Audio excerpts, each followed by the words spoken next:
I recommended in a video series in the Queen C2 Nimzo. This is my recommendation for white. He goes for this line, takes e3, c5, bishop d2, which is supposed to be very, very solid for black. But I thought white has, you know, a nibble after this move, bishop to c3. Oh, that's also your recommendation. This is what I gave for white, yeah, bishop c3. I was mildly surprised, although I mean I'm sure this has all been seen before. Yeah, many times. It feels like it shouldn't be a lot.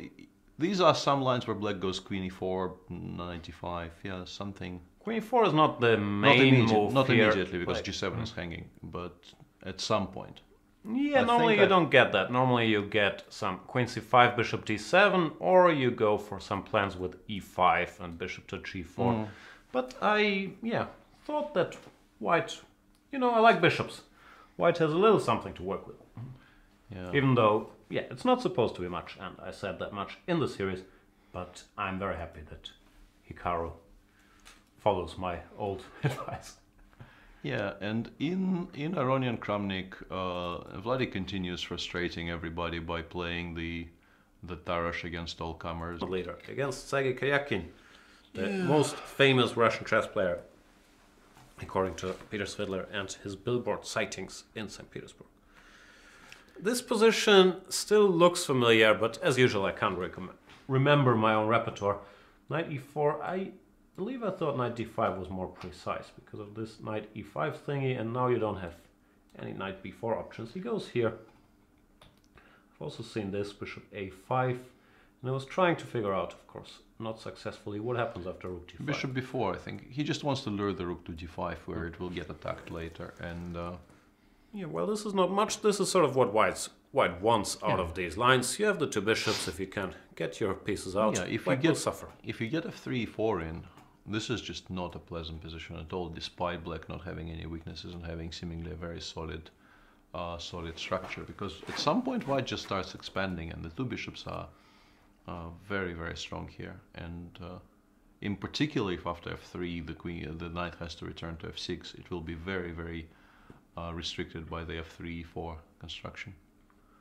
My feelings are deeply hurt that Karjakin is not watching my video series, but such is life. What are you doing, Sergey? Yeah, I remember at some point there was some camp I was not invited to with the promising young Russian players, and also some people who already were in the national team, and I got sent some pictures of the whole group of them sitting on whatever it was that they were sitting on, watching the 63 series on a small computer screen. It was extremely flattering. Congrats. Yeah, but those are the little bits of joy one gets. Now, however, my prediction is very likely to come true. Karjakin can defend a worse endgame for the next 7 hours, and when all the other games will long be over, he will still be hanging in there with knight and bishop against the two bishops. Of course, successfully. And bit of a spoiler alert there. But might be too early to say. I have a feeling that this was not how black was supposed to react, and white should enjoy a bit of an edge here. And this is the type of position where, I mean, it doesn't look like much, but if you're black, you really feel like you would very much like to make an immediate draw somehow. Because if you don't, this will be a long and unpleasant game. Yeah, and I thought maybe rook d5, bishop b5, but yes, probably this removes a pair of bishops, but simply f3 here. It's just not very nice. Even this, you must suffer rook greatly. h1, you lose the c file. This might be horrible, actually. This might be even worse than the previous positions we were discussing, because the bishop on c6 at least, does a very good job of blocking any kind of intrusions along the c file. So it will take white. And bishop a3, I don't see what that changes. This is what I was trying to calculate, but it gets to a3. You are not in time to play b5 before, because the bishop on c6 is hanging. And then all of your pieces will start getting pushed back. f3, e4, king f2, rook hc1. A very nice free roll that Hikaru seemingly will get here. Yeah, which is why you go for either this, or I think this was quite a solid way to play as well. Because if you get e5, bishop e6, like bishop on g3, it's a bishop, but it's not gonna be that much of an asset. So and people are suggesting in the current position, people are suggesting playing rook dc8 followed by bishop a4. That would be one way of trying to make an immediate draw. And this needs to be reacted to very precisely. This is quite smart. f3, bishop a4. Yeah, because we control the d1 square. So after takes, you can take on e4, but you will lose the rook on h1. Check. Yeah, this is also lost for black because the knight will get lost on h1. Yeah, b3 is very clever. I didn't see b3. b3 is very clever here. Is there nothing at all that black can do? I do not know. No, I don't see anything, but Neither do I.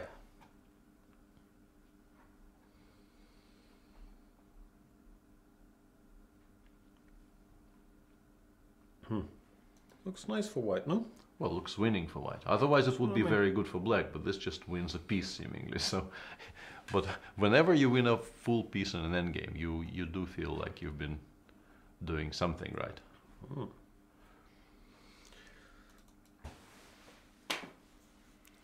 Hikaru, well, we got what we expected pretty much before move 1. This was already predicted. Karjakin will defend a worse endgame for 7-8 hours and then make a draw. I'm not sure how much worse this is, even though when I was a kid I was always happy with these positions for white. Even if black got the d4 square, you feel like you can put some pressure. No, this is not equal, but winning this is difficult, of course, because you do need to open a lot of space for your bishops before they become properly monstrous. Yeah, but it's not fun to play. This knight looks nice on d4, but it really isn't doing much there and can always be chased back. Yeah. Still, once again, if you want a man to defend this unpleasant endgame for many hours, probably could do worse than Sergey Karjakin.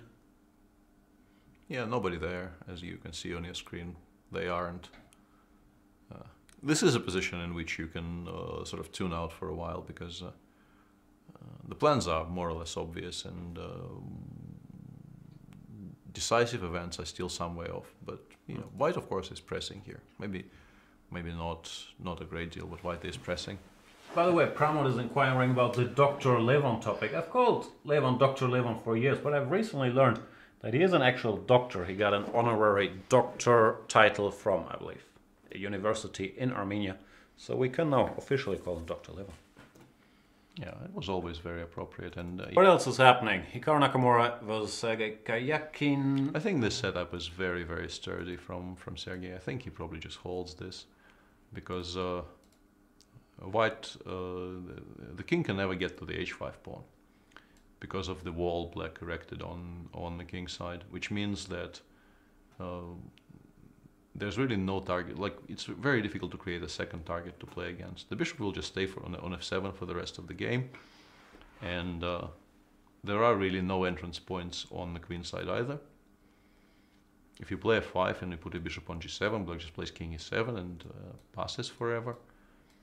And yeah, seems like a very sturdy construction, which maybe white could have tried avoiding earlier, but I'm not sure it was even possible. Yeah, he is, you know, very good at understanding how to hold these positions. Absolutely. Time to always win is saying Caruana's way overrated. How did that guy get to 2800? Show me the big tourneys he's won, like these other guys recently. St. Louis, when was it? 2014, he did pretty well. Yeah, I think you constantly during these shows complain of a goldfish memory, but sometimes it feels like if something happened more than 2 weeks ago, people just instantly forget it ever happened. Yeah, calling Fabi overrated is an interesting concept to me. Not the one I subscribe to, just to clarify. One of those positions where you kind of suffer with black, but you feel like you should make a draw. You don't, I think, even particularly suffer anymore because you've established what looks like a very efficient fortress type setup, and White needs more scope for his bishops, and it will be extremely difficult to create more diagonals for his bishops. I think Sergey holds this.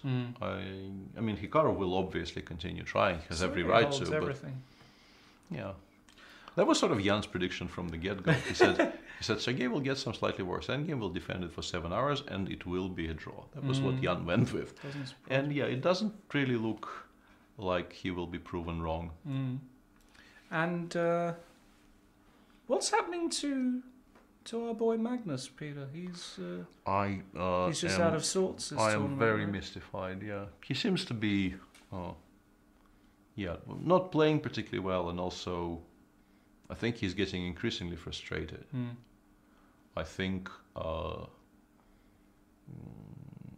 by now his play is influenced by his play early in the tournament. Like it's a vicious cycle now, because he plays a game which is, I mean, like yesterday and today he played games which were, I mean, yesterday wasn't particularly great, but today he played a normal game. He played the London, his opponent equalized. They played a normal game. It ended in a draw. But when you take the context,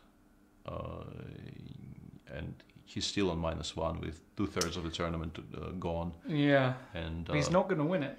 Yeah, chances for the first pretty much gone by now. I mean, he has 2 blacks. Who's he playing? Who's he playing? I think he's playing Vladi, Vichy, and Sergey in the last 3 rounds. You don't get easy pairings in this tournament in general, but black against Vladi and Vichy is not going to be that much fun. And his white game is against Sergey, where he's not going to get a Sicilian. So there, you actually have to once again. There was a draw. Hikaru and Sergey. Hikaru just decided, because according to the laws of this tournament, he could have continued making moves here for another 5 hours without having a chance to offer a draw. He just took on d6, which is not something you generally do, but the game needed to be ended somehow, and he didn't believe he could win, and he needed to create a repetition, and that was the only way really in that position to repeat properly. So yeah, that game is finished. Hikaru remains on +2, Karjakin remains on 50% with all draws, and we have 2 games running. This